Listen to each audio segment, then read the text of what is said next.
Today's tale sees us playing BattleTech, and today I'm going to go over a little bit about some of the pilots and why I choose them.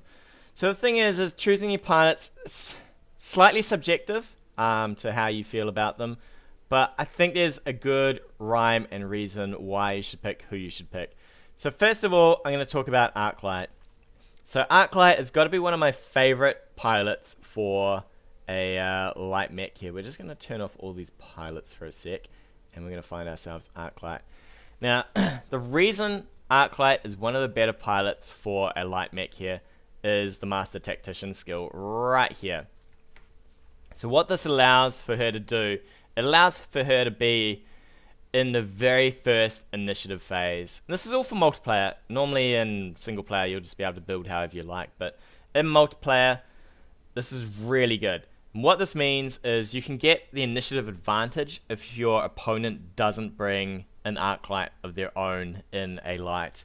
So you can always reserve into them being first if you have Arclight in here. She also comes with the bonus, right? So if you position Arclight well in the light, then don't let her be the first target, right?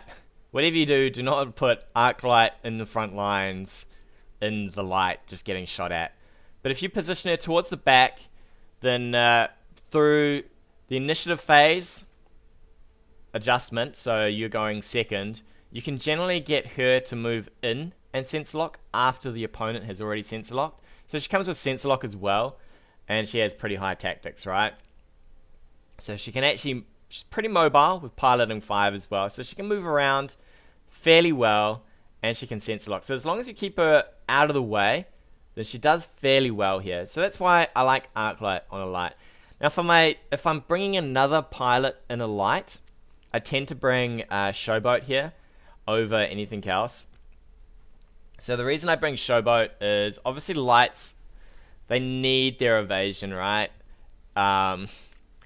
If you can't keep up evasion on your lights, you're pretty much dead if they get locked. You're looking for things like if you have a commando or something and you have no evasion on it and it suddenly gets hammered down by a bunch of LRMs, it's pretty much going to lose limbs in here. I mean, an LRM 15 does what, like 60 damage if it all hits? I mean, you could be losing an entire torso bit to that. You're definitely losing an arm if it all hits, of course. I mean, it is an LRM. The other thing is she comes with pretty good piloting skills here. So it means that you can get your light around and it's pretty mobile. You can just get around, really.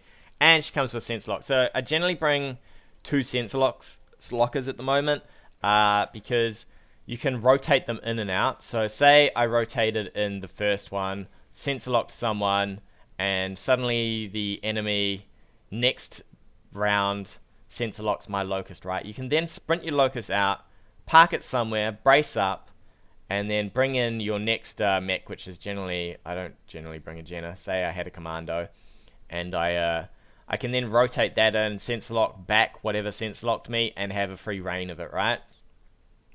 This is generally why I bring 2 sensor lockers these days. If you were to only bring 1, I would still probably bring Arclight just to be able to have that initiative phase boost. Still in a light, if you have to, put her in a Panther, so at least that's, you know, sort of solid. Depending on what phase, like what battle amount you're playing at, really. Depends on what you bring, but a lot of the times I'll definitely bring Arclight. If you don't bring Arclight and your opponent brings Arclight, then you're going to have a harder time of it because you're always going to be going first. And if you reserve too much, obviously your opponent's just going to get an advantage on you. Generally, the other pilots that I'll bring depends on the mech. So if I have a jumping mech, say I had a Shadowhawk, which kind of wants to... Shadowhawks are... Well, their jump range is garbage, but if I wanted to bring a Shadowhawk, I'd probably bring something like Paradise. Not because he can death them above, but because he has the decent piloting skills here, so he can at least move this mech around. Where are you, Paradise? There you are. And he has semi-decent gunnery skills, and he has evasion. We're going to ignore Angel of Death because at the moment it's pretty much overpowered, and I'd say it's going to get changed when the full game gets released. But He does have a little bit of an issue with the fact that his guts suck, so his heat tolerance is not as good. It doesn't mean that he's going to build up heat faster, it just means that he's going to get to that heat threshold a little bit quicker. So if you jump and fire around a lot with him, then he does have a hard time. But because his piloting skill is so high, you can generally run him pretty far in whatever mech is required and still have decent gunnery. Whereas if you look at someone else who has really high piloting, and they generally suck. So if we look at either Showboat, you can see we have gunnery 4, or if we look at who else has high piloting here? There should be one other pilot in here somewhere. Come on, buddies. Where are you at? Piloting 5, I think, is the next. I mean, Ozone 4. It's not great, whereas at least Paradise can generally run and shoot fairly okay. The other things I will generally look for is, say I was bringing a tanking lineup. If I had something like a bunch of Centurions. We can't even afford Centurions. Here we go. Say we had a bunch of Centurions like this. In fact, say we had a Centurion AL here, who has the better armor version. I would generally look to have someone like, I like Wildfire here. She has pretty high gunnery. She is really slow on the piloting. But the thing is, if she comes with bulwark here, as long as you don't move, she is pretty fine. Alright? So she'll just sit tight. She'll gain guard and just tank 50% more damage for remaining stationary, because she hasn't got the greatest of piloting skills, so she doesn't move that fast. She has fairly decent guts and she has really good gunnery.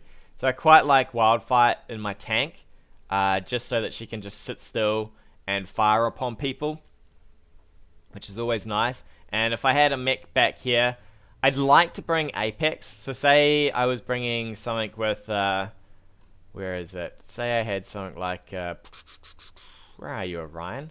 I saw you somewhere. There we go. I like this Orion here for more armor.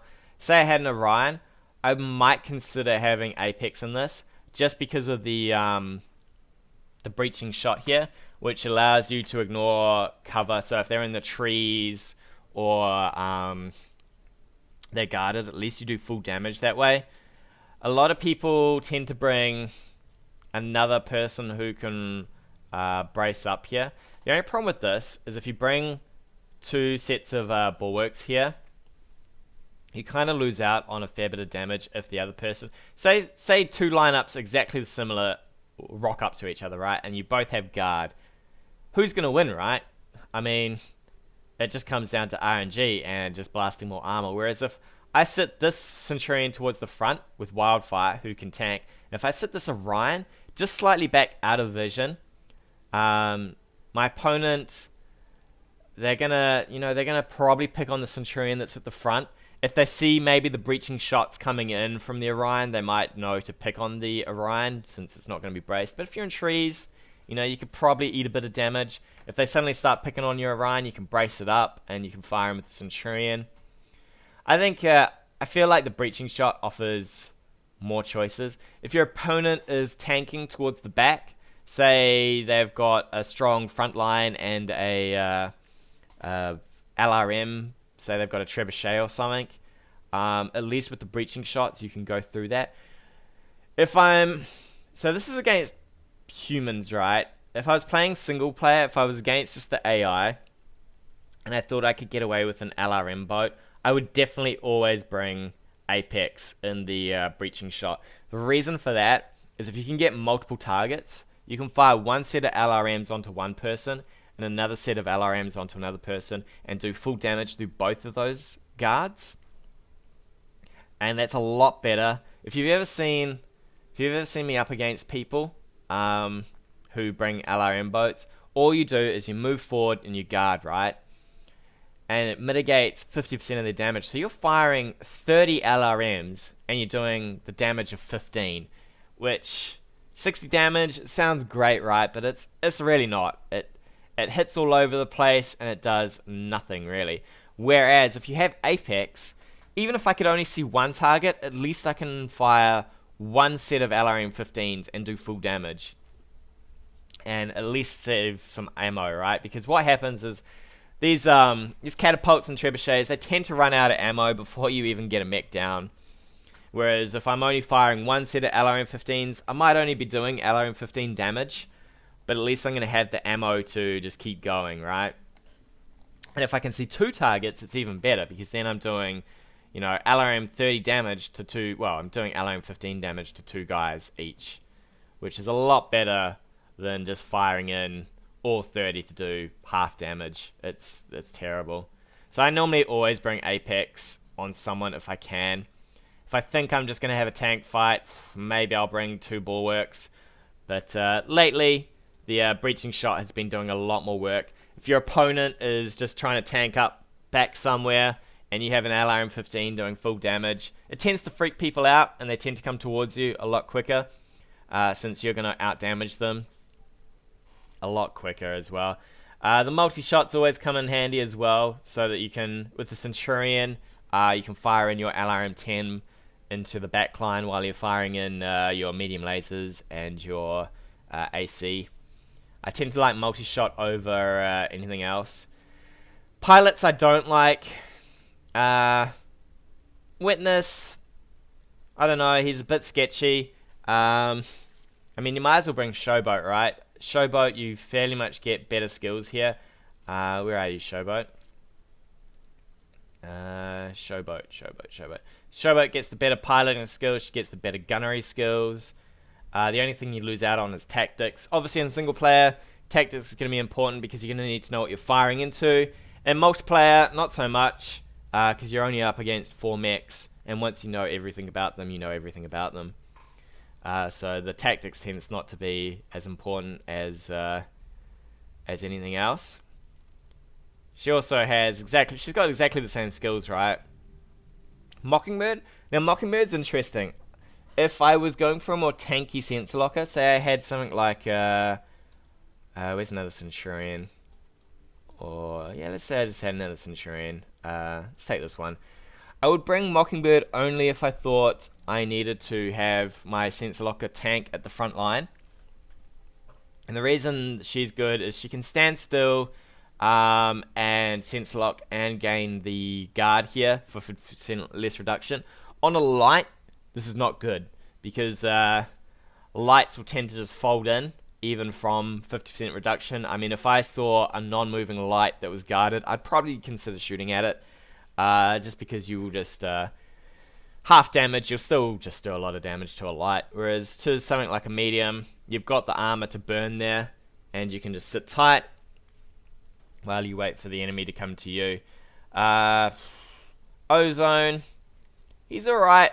I used to like guts here, just to save up on the heat, but I'm tending to like gunnery and piloting a little bit more these days, just to be able to move around and make sure I can shoot people. He's okay. He can move forward with evasion and then brace up to keep himself going. Gunnery is a little hard, but you can get away with him. Who else? Sumo. I tend to like Sumo over Ozone here, just for the slightly higher gunnery if I am going the guts route. So I would take this on something like, say, a quick draw or something I know that's going to heat up and I want to keep it moving. So something like this quick draw here, which has some serious heat issues with all its medium lasers, I would maybe bring Sumo. And who else have we got in here? Kraken. I generally don't bring Kraken. So I've seen people put Kraken in Panthers and lights. It makes sense when you think about it at the start. You're like, well, I can sense lock and then I can move into shooting. But on a light without evasion, it's a little scary. Yeah, sure, you can normally always hit someone who's far away, but no evasion. He's got really poor piloting skills. He can multi-shot. Generally, just it's not a great loadout, right? Gunnery's great for hitting things, but everything else, if you can't move a light around, I mean, imagine if I put... So I've seen people do this. I've seen people take Kraken on a Panther here, right? You can, with your piloting skills, you can't jump that far. and you have very little evasion, so suddenly your Panther becomes a pretty good target. If I saw this Panther sensor locking, and I knew this was Kraken, I would just jam everything into it, right? Because he's going to have less evasion than someone like Showboat, and he's just going to be a generally easy target. Blockade, I think, did I talk about Blockade? I kind of like Blockade as well. I just generally like the high piloting skills, just so you can be fairly mobile with your mechs. Because at some point, you're going to see an opportunity that you're going to want to go for, and if your mechs can't make the range, if they can't run towards the enemy or they can't run away from the enemy quick enough, then you're just going to get plowed. Absolutely plowed. But yeah, so that's my favorite pilots and the reason I take them. And with that, we'll take a break. Tune in next time. More adventures of BattleTech. Hey guys, thanks again for watching. If you like what you've seen, hit that subscribe button or leave me a comment on anything you want to see in the future.